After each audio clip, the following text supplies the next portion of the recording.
y cómo puede tener libertad para decidir qué hacer sobre la propia vida. Ahí voy a lo que decía al principio, como que se está caminando sobre una cornisa, como que estamos yendo hacia un plano inclinado, donde, como usted decía, también se compromete a todo el personal médico que, por el juramento hipocrático, ha jurado defender la vida, dar vida, salvar vidas, claro, y no facilitar muertes. Sí. Porque si no, no sé, me parece que es una aberración. Estamos volviendo a épocas que nuestra misma sociedad ha criticado y ha condenado. Le cuento, lo que usted menciona apunta en dirección del deterioro social y cultural que la eutanasia puede, por un lado, reflejar y por otro lado, producir. Esa experiencia a la que usted se refiere ocurre en Holanda.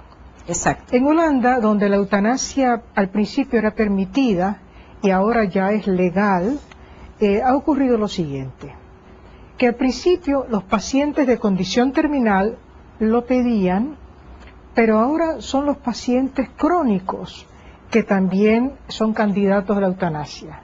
Y se ha llegado a dos consideraciones adicionales, a que no solamente el dolor físico, que al comienzo era el indicado en cuanto al tema de eutanasia, sino el dolor psíquico. Y personas que, si bien no tienen una condición terminal, se han hastiado de la vida, y tenemos un caso en Holanda, piden la eutanasia. Y finalmente los niños, como usted dice, ¿qué comprensión tiene el niño de la vida? ¿Qué comprensión tiene de la muerte? No tiene la más mínima noción de muerte en el sentido natural, por lo general. Además hay que ver que según la edad, el niño va evolucionando en su concepto de muerte y vida. Y en los casos de los niños es muy difícil que puedan determinar libremente, ¿no? Si su condición de vida ya es verdaderamente terminal, etcétera. Ahora, acá, en nuestro Congreso, también se ha avanzado bastante sobre este tema, hermana, y se ha aprobado una ley de, muerte digna, o no sé cuál es el nombre específico, que contempla y también incluye a menores, ¿no? Por lo menos esa es una lucha que hay. A mí me parece que es un riesgo. Hermana, ¿cuál es el término? ¿Dónde está hasta dónde el personal médico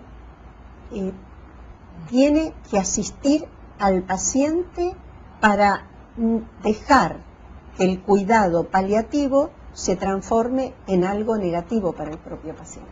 Sí, aquí tenemos que hacer unas distinciones clave. Una cosa es eutanasia, que ya la hemos definido como una acción o una omisión, que sería equivalente a negligencia, que provoca la muerte con la intención de que la muerte en sí ocurra. Y esto ya lo hemos declarado ilícito desde el punto de vista ético y también desde el punto de vista del magisterio de la Iglesia. Otra cosa es retirar aquellos recursos que sustentan una vida ya precaria, una vida que ya está marcada por la condición terminal, es decir, por una enfermedad que en sí está avanzando hacia la muerte, una enfermedad que en periodo de 6 meses o a máximo 1 año es la causa de la muerte. Entonces, podría ser que un paciente en condición terminal opte por no recibir intervenciones, por ejemplo un ventilador o respirador, o diálisis, o reanimación cardiovascular, opte no recibir esa intervención porque esa intervención solo le prolonga el proceso de morir o inclusive le prolonga la agonía. Y en ese caso no es necesario, no es obligatorio, porque esa intervención, lejos de beneficiarle en términos de vida, lo que hace es prolongar un proceso que ya se ha iniciado. Que va exactamente hacia la muerte. Exacto. Se considera que esas intervenciones son fútiles o en el lenguaje contemporáneo desproporcional.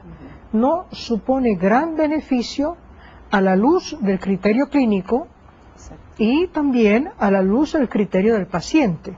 El paciente puede y debe expresarse, preferiblemente de antemano, antes de la situación terminal, en las directrices por adelantado, qué considera un beneficio en la etapa final de la vida.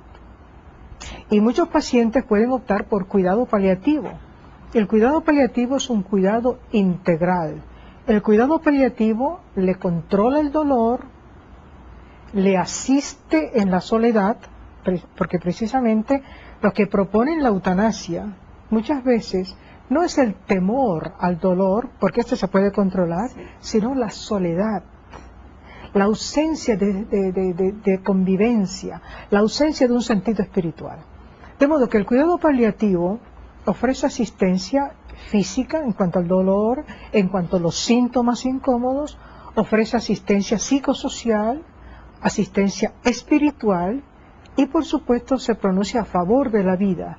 Eso yo diría que es la forma de acompañar una muerte en dignidad. Y esta distinción que ya anuncié entre eutanasia y cuidados desproporcional, hay que también distinguirla de otra situación que es la que llamamos sedación en la etapa terminal.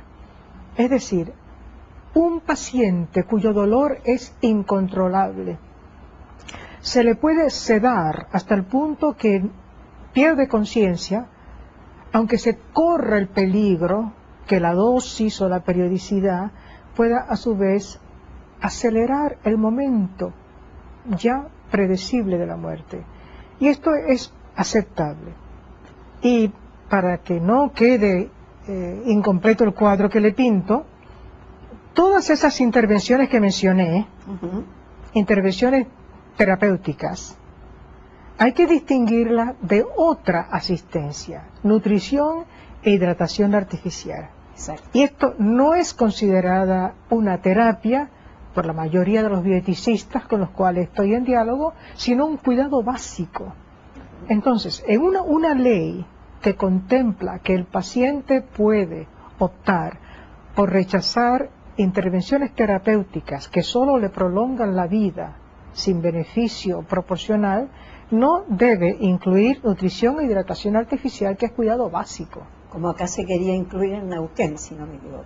Creo que sí. Era quitar la nutrición. Esa es una distinción muy sutil entre terapia y nutrición e hidratación artificial, ¿no?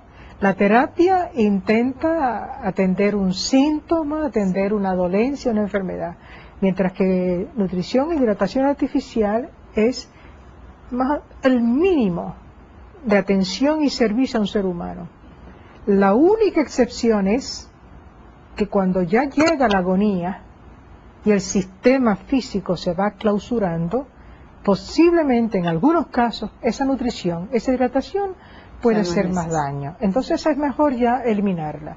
Pero en todo momento hay que atender con pleno respeto la totalidad de ese paciente, desde su higiene, su compañía, su respeto, su privacidad, todo. Hermana, ¿qué papel juega la familia en los enfermos graves, en enfermos terminales? Porque esto me surge porque usted hablaba de soledad, ¿no es cierto?